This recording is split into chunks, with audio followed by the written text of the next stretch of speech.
راضين عن الفريق، بس عندي رسالة بسيطة للاعبين القدامى. أول جيل حقق الثلاثية في تاريخ الدوري كامل، أول فريق حقق 5 بطولات في موسم واحد. تعالوا للفريق في النهاية، الإدارة عمرها 4 سنوات بتعمل اللي شايفاه صح، والتوفيق من عند رب العالمين.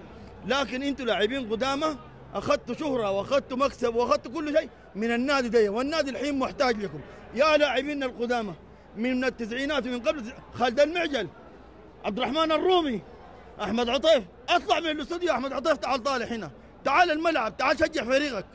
هذه رسالتي، وان شاء الله الشباب في امان باذن الله. تكفى توصل رسالتي دي بالتحديد لاحمد عطيف. وتاني نقول الله الملك الوطن الشباب عندنا اغلى من اولادنا والله. ورا الشباب من المهدي الى اللحد باذن الله. من عمر 6 سنوات وانا اصغر من ولد بشجع الشباب باذن الله. الشباب في امان.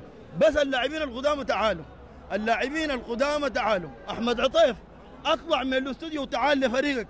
عبد الرحمن الرومي مع الاحترام وحفظ المقامات، القيصر عبد الرحمن الرومي، تعال للفريق، تعال احضر التمارين، ساندوا الفريق.